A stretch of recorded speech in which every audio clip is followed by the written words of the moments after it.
Europe 1. Le journal de 8h, Fanny Marceau, bonjour. Bonjour Thomas, bonjour à tous. On l'a vu sur toutes les photos, aux côtés des grands de ce monde, à la table de la Maison Blanche pour discuter de la guerre en Ukraine, dans toutes les réunions où se discute la paix.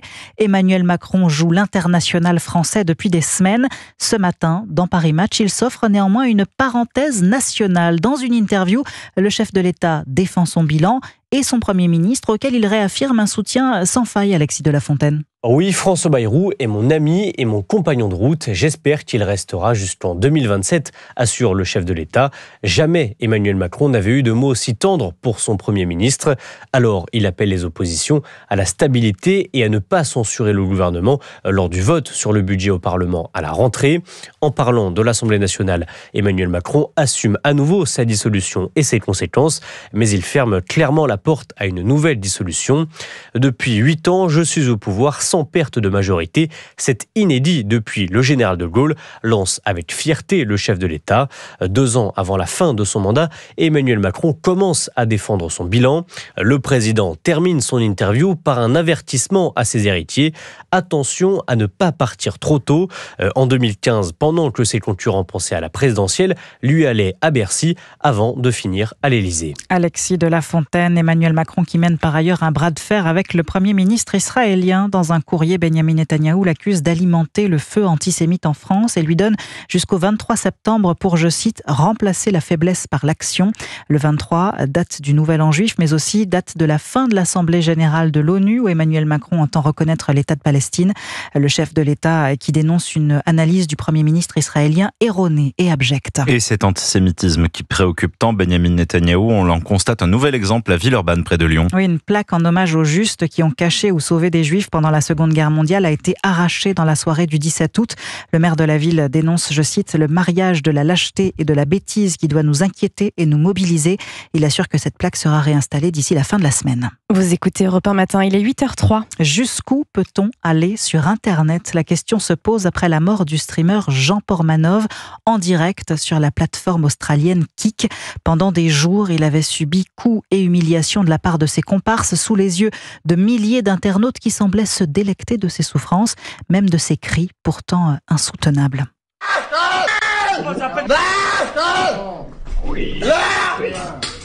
Continue. Mais imagine un jour dans le délire, on est en train de rigoler et tout et... Il crame. Tu sais que je me suis déjà posé la question. En plein live. Ouais. On est mort. À moins qu'ils disent face caméra là maintenant, que si demain il meurt en plein live, c'est dû à son état de santé de merde et pas nous. Non. S'il m'arrive quelque chose en live, ça vient pas d'eux. Ça vient pas d'eux. Quoi ? Et s'il mourait en live, la question semblait tarauder les 2 streamers qui accompagnaient Raphaël Graven, c'est son vrai nom, et elle est au cœur de l'enquête ouverte, Jean-Baptiste Marty. Des coups au visage, des actes de strangulation, mais aussi des scènes d'humiliation, comme devoir se dévêtir devant des milliers de spectateurs. Voilà ce qu'endurait Jean Portmanov au quotidien de la part des streamers qui l'accompagnaient dans ses vidéos. Alors même si aucun lien pour le moment n'est établi entre cette mort et les actes de barbarie subis pendant des mois, une enquête est tout de même en cours pour faire la lumière sur cette affaire, surtout que ses acolytes avaient déjà été placés en garde à vue en janvier dernier pour des soupçons de violence sur la victime. Jean Portmanov qui avait aussi écrit à sa mère il y a quelques jours pour dire qu'il se sentait séquestré, lui qui était obligé de faire ses vidéos car il était lié à la plateforme par un contrat. Ce qui interroge, c'est donc cette plateforme australienne Kik. Comment se fait-il qu'aucun signalement n'a été fait ? C'est pourtant le rôle de l'Arcom. Le régulateur de l'audiovisuel se défend en assurant qu'il n'existe aucun interlocuteur direct avec l'entreprise. De son côté, la ministre déléguée chargée du numérique, Lara Chapaz, annonce avoir effectué un signalement Pharos. Jean-Baptiste Marty du service police-justice d'Europe 1. Ne rien laisser passer, les mots de Bruno Retailleau après une plainte contre le député insoumis Aurélien Taché. Plainte déposée par le préfet du Val d'Oise qui dénonce les propos diffamatoires et injurieux envers les policiers de l'élu. Sur son compte X, il a publié, je cite, « La police tue partout », dénonçant la mort d'un homme abattu par un gendarme lors d'une intervention à Auger Saint-Mandé dans les Deux-Sèvres. C'était en mai dernier. Et Aurélien Taché n'est pas le seul insoumis dans la tourmente judiciaire. L'eurodéputée Rima Hassan fait à nouveau parler d'elle. Avec une 15e plainte en 2 ans, cette fois pour avoir proféré des menaces contre l'imam de Drancy, Hassen Chalgoumi, réputé modéré. Dans un post sur X, elle écrit son nom suivi d'un emoji d'horloge que certains interprètent comme une manière de dire que les heures de l'imam sont comptées. Pour les avocats d'Hassen Chalgoumi, c'est clairement une fatwa, une cible dans le dos de l'imam. Maître Jonas Haddad, qui le représente, était l'invité de Stéphanie Demureux et vous sur Europe 1 hier. Le motif de la plainte, c'est l'incitation, si vous voulez, à la violence. Ça peut être également la menace, puisque c'est une menace très très claire qui a été portée. Et ça peut être aussi une incitation à des homicides ou d'autres choses. Moi, je ne sais pas ce qu'elle veut dire, Madame Hassan, quand elle dit « il faut que les musulmans te dégagent de France ». Comment on fait pour dégager quelqu'un ? Ce sera à elle d'expliquer devant des officiers de police et devant la justice. Il faut que notre justice s'en saisisse. Comment, en 2025, cette dame peut être dans une telle impunité ? Une impunité judiciaire, ça c'est vrai, mais une impunité médiatique, politique. Quand il y a quelques mois encore, on faisait des sujets entiers sur elle parce qu'elle est sur des flottilles à Gaza, les gens me disent « mais attendez, mais on est où de autant donner de temps de parole à quelqu'un qui est une multidélinquante ?» Maître Jonas Haddad, avocat de l'imam Hassen Chalgoumi, au micro européen de Stéphanie Demureux. Le mariage blanc dans le viseur de Gérald Darmanin. Le garde des Sceaux demande au procureur de reporter la célébration de toute union douteuse et appelle à faire confiance aux maires. On est quand même les mieux placés, a martelé ce matin sur Europe 1 le maire de Béziers, Robert Ménard, qui dit bravo au garde des Sceaux, mais estime que le problème de fond persiste, à savoir l'union des OQTF. Les mariés rend 10 fois plus compliqué leur expulsion, dit-il. Son interview complète est à retrouver sur europe1.fr. Il est 8h07, la suite de votre journal sur Europe 1. 11 départements du centre et de l'est de la France en vigilance orange aux orages et aux crues. C'est donc peut-être sous la pluie que débutent les vendanges. En Alsace, la récolte du crément a commencé hier.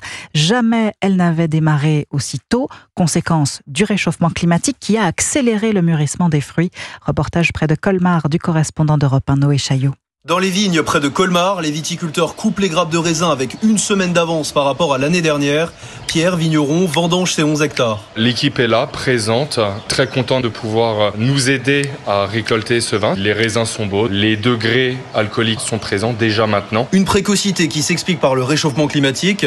Les étés plus chauds accélèrent la maturation des grappes. Le raisin est mûr plus vite. Il ne faut pas attendre trop longtemps, surtout avec les créments où on recherche plutôt l'acidité. C'est pourquoi on vendange là maintenant avec 10-15 jours d'avance. Gilles Erhardt, président de l'association des viticulteurs d'Alsace, est également dans ses vignes. Pour lui, la qualité du crément alsacien ne sera pas amoindrie par le climat, mais les récoltes risquent d'être plus faibles. On a des raisins, ils sont magnifiques, ils sont jaunes, ils sont croquants. On a vraiment une belle trame acide en plus. Seul petit problème, petite grappe, peu de baies et donc moins de vin. La perte pourrait atteindre 20 à 30% pour le crément d'Alsace par rapport aux années précédentes.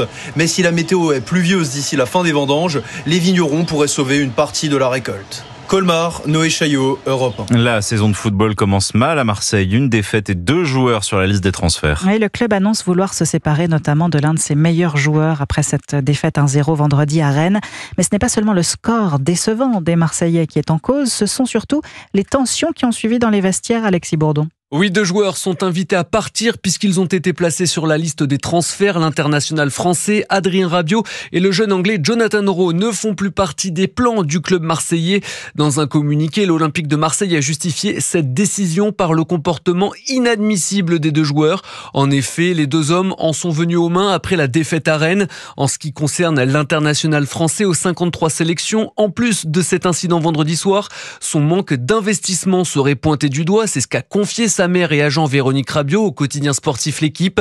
L'OM a fixé le prix des 2 joueurs et espère obtenir 20 millions d'euros pour Rowe et 15 millions pour son milieu français de 30 ans. Selon le journal La Provence, le club de la Canebière est même prêt à laisser Adrien Rabiot 1 an sur le banc si aucune offre satisfaisante n'arrive sur le bureau des dirigeants olympiens. Alexis Bourdon. Et puis 250 millions d'euros, record national. La plus grosse cagnotte de l'euro-million a été remportée en France. Son vainqueur entrera dans le classement Challenge des 500 plus grosses fortunes du pays. Merci Fanny Marceau, 8h10 sur Europe 1, la météo.